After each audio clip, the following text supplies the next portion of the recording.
இப்போ நம்ம எந்த கோவிலில் இருக்கோம் அப்படின்னு பார்த்தீங்கன்னா, மதுரை ஒத்தக்கடைக்கு மிக அருகில் உள்ள திருமோகூர் என்னும் ஊரில் இருக்கும் காளமேக பெருமாள் கோவிலில் தாங்க இருக்கோம். இந்த வீடியோவை ஸ்கிப் பண்ணாமல் பாருங்கள். நான் இந்த கோவிலை உங்களுக்கு ஓரளவுக்கு சுற்றி காட்டுறேன். மேலும் இதோட தல வரலாறுகளையும் மிக சுருக்கமாக பார்க்கலாம். இப்போ வாங்க வீடியோக்குள்ளே போகலாம்.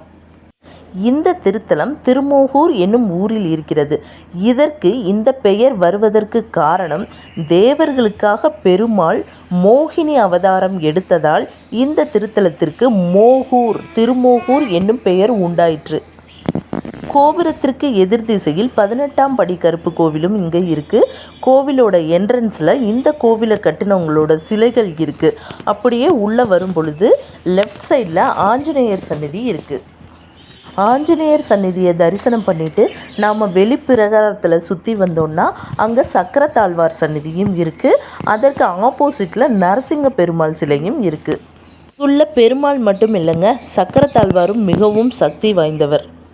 சக்கரத்தாழ்வாரை தரிசனம் பண்ணிவிட்டு மேலும் நம்ம நடந்து போனோம் அப்படின்னா ஒரு தோப்புக்குள்ளே போகிற ஃபீல் தாங்க இருக்குது. அங்கே சொர்க்கவாசலை பார்க்கலாம். எதிர் திசையில் ஒரு பெரிய கல் மண்டபம் இருக்குது. சொர்க்கவாசல் எல்லா டைமும் ஓப்பனிங்கில் இருக்காது.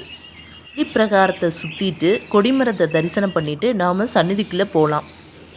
பெருமாள் கோவில் அப்படின்னாலே அங்கே கருடன் இல்லாமல் இருப்பாரா? கருடனை தரிசனம் பண்ணிவிட்டு மேலும் நம்ம கோவிலுக்குள்ளே போகலாம். இந்த கோவிலில் தரிசனம் பண்ணுவதால் தொழில் விருத்தியாகும் மற்றும் கல்யாணம் ஆகாதவங்களுக்கு கல்யாணம் கைகூடும் என்பது ஒரு பெரிய நம்பிக்கை. அதனால் இங்குள்ள மன்மதன் சிலைக்கு மஞ்சள் சாத்தி மக்கள் அனைவரும் வழிபடுறாங்க. இல்லை, மூலவர் சந்நிதியை வீடியோ எடுக்கிறதுக்கு அலௌடு கிடையாது. அதனால் என்னால் எடுக்க முடியல. மூலவரை தரிசனம் பண்ணிவிட்டு தாயார் சந்நிதியும் வழிபட்டுட்டு அதுக்கப்புறம் நாம் சக்கரத்தாழ்வார் சந்நிதிக்கு தான் போகணும். இங்குள்ள சக்கரத்தாழ்வார் மிகவும் பிரசித்தி பெற்றவர். உற்சவர் சிலையில் 154 மந்திரங்களும், மூலவர் சிலையில் அந்த மந்திரங்களுக்குரிய 48 அதிதேவதைகளும் பொறிக்கப்பட்டுள்ளது. 16 கைகளில் ஆயுதங்களுடன் காட்சி தருகிறார் சக்கரத்தாழ்வார். அக்னி கிரீடத்துடன் ஓடிவரும் நிலையில் காட்சி தருகிறார். மேலும் கோவிலோட பிரகாரத்தில் ஆண்டாள் சந்நிதியும் இருக்குது. பள்ளிகொண்ட பெருமாள் சந்நிதியும் இருக்குது. தேவர்கள் தங்களோட வேண்டுதலுக்காக பெருமாள் கிட்ட வரும்போது அவர் தூங்குற மாதிரி நடிச்சிட்டு இருந்திருக்காரு. அதனால் தாயார்கிட்ட சொல்லி தாங்க வந்து போன செய்தியை தெரிவிக்கணும் அப்படின்னு சொல்கிறாங்க. தாயாரும் இந்த செய்தியை பெருமாள் கிட்ட சொல்லலான்னு வரும்போது அவர் தூங்குற மாதிரி அப்பவும் நடிச்சுட்டு தான் இருந்திருக்காரு. அதனால் தாயார் இருவரும் தேவர்களுக்காக மனசுக்குள்ளேயே வேண்டிக்கிறாங்க.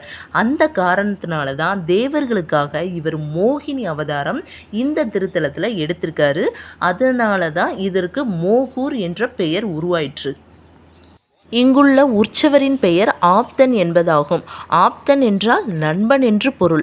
நண்பன் எப்படி நமக்கு உதவுவாரோ அதே போல் இந்த காளமேக பெருமாளும் உற்ற நண்பன் போல் நாம் அனைவருக்கும் உறுதுணையாக இருப்பார் என்பது இங்குள்ள அனைவரின் நம்பிக்கையாக உள்ளது. ஓகே ஃப்ரெண்ட்ஸ், இது போல் மேலும் பல ஆன்மீக தகவல்களை தெரிந்து கொள்ள என்னோட சேனலை மறக்காமல் சப்ஸ்கிரைப் பண்ணுங்கள். தேங்க்ஸ் ஃபார் வாட்சிங்.